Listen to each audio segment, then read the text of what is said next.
So when I developed Tourette, excuse me, when I was 8 years old, and I had noticed, my grandma had noticed that I was getting that I had some eye blinking and head jerking going on, which just because I'm talking about it's going to happen more now. But yeah, and so she had been doing research on it for a while, and so she already knew about it. But so she took me to the doctor, and that's what I had. That's what he said. That's what I was diagnosed with. So, um, yeah. So, um, and it's Tourette syndrome is a neurological disorder, and they say too many chemicals in the brain can cause it. Along with stress and anxiety can make it worse, which that is the absolute truth. So, And I've heard that OCD and Tourette's often occur simultaneously, like one follows the other. Is that true? yes, OCD follows in the nature of Tourette's. It goes completely hand in hand. Not everybody with Tourette's does actually end up getting OCD, but it's but it goes hand in hand. So and for me, it just so happens to be that I developed OCD along with the Tourette's. So OCD has actually now many years later become more of the picture here. So my Tourette's actually been a backseat to what my OCD has become. It has become the OCD has become completely life altering. It seems like there's not anything that it doesn't get in the way of. So my daily living stuff with my specific OCD, I have OCD intrusive thoughts and that are 24/7, and what I have to do is I have to OCD ritualize to get these pleasant thoughts out of my head. My personal intrusive thoughts are people in my life who have caused me any sort of emotional pain. So they'll come into my head, and things that they said will just play over and over and over again in my head. You know, whether it's bullies in high school, anybody from bullies in high school to just, random people that I ran into that I don't want in my life. And so I have to ritualize, and my ritualizing is that I have to repeat the things that these people have said to me over and over and over again in my head until until they're out, and I have to replace it. I have to replace that thought into a pleasant thought, and I can't move forward until that happens. Well, sometimes, even though they say that they know and they understand, which I believe deep down that they do, but sometimes they just forget because they're not in my head, so they don't always know because my OCD gets in the way of, my walking. I have to stop every other second when I'm walking until I have a pleasant thought, then I can move forward. When I'm getting up, sitting down, in and out of cars, changing positions, just anything when I'm sitting, they sometimes forget.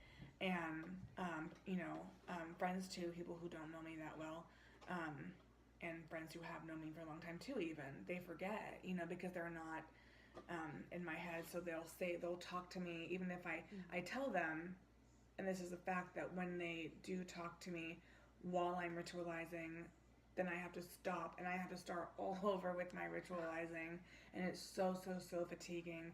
So it gets frustrating, and then it causes, well, I would say, because there's my vocal tics for my Tourette's, but it's because it's so fatiguing when I have to, all these the intrusive thoughts themselves, increases my anxiety. Well, it increases my anxiety. OCD is an anxiety disorder, but when I have these intrusive thoughts, I get like a gust of anxiety in my chest.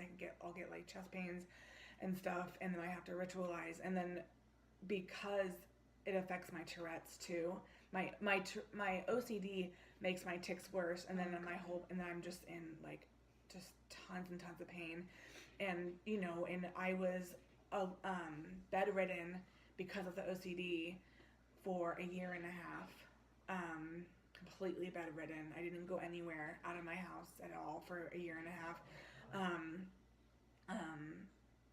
because it just became that paralyzing. I could not move at all until I had a pleasant thought in my head. and that is still the way it is. It's just due to a medication that I was put on. I was able to move out of being bedridden slowly but surely, and now, I'm able to get out of the house. Not when I want to, sometimes, but I feel like my functioning is so low. It is so low when I'm out because of my intrusive thoughts and the ritualizing that I have to go through. Because with my type of OCD, like typing, for example, when it comes to phones, like typing, I cannot. It just takes. Technically, like they would say, like in treatment, they would say like you can. It's just it's so fatiguing that you feel like you can't. So, but it's just so fatiguing to the point where like you can't type. I can't. I just can't type. So I use I talk for text. I'll talk into my phone to have it text me. So anything you see like a text or a message or a post on Facebook, that's what I'm doing. I'm talking into my phone. So and I do live videos on Facebook too. To do exactly what I'm doing now. My purpose for doing this now is to get it more, to get OCD and Tourette's more known to people, because not very many people are aware of it, especially OCD, I feel like, and we get, mistreated, and we don't get to get that, some people that are suffering so deeply we don't get the help that we need. How has singing been your savior, or like a form of therapy from OCD? Music in general, like, and I grew up listening to all sorts of kinds of music, and it's just with my Tourette's and my OCD, anything, it gets me through so much. And honestly, if it wasn't for it, I just don't know what I would have done. I get to such a low with, emotionally it affecting me, and it's always been my therapy. It truly, truly is. And especially singing, because I have it wherever I am. When I was bedridden, I still have, you still have your voice, even though I feel like sometimes, the anxiety, because it's an anxiety disorder, the OCD, it can affect my vocal cords, which is so true. But just singing, since I feel like I was more than likely singing when I was in my mom's stomach, just humming along, to whatever, so it's just been such a savior to me. Ariel, listen to me. The human world, it's a mess. The only way to get what you want is to become a human yourself. My dear, sweet child, that's what I do. It's what I live for.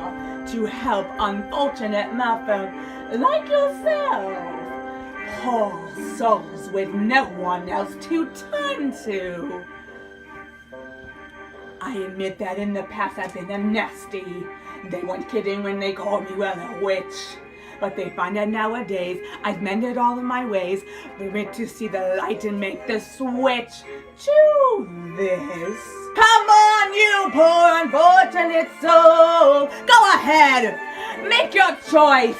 I'm a very busy woman and I haven't got all day. Won't cost much, just your voice.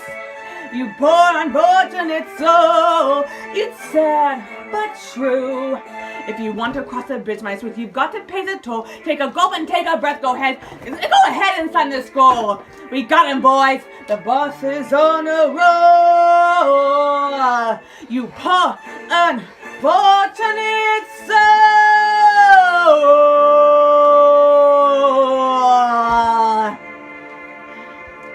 The Bruga Sabruza come winds of the Caspian Sea.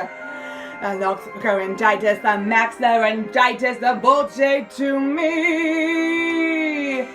Now sing.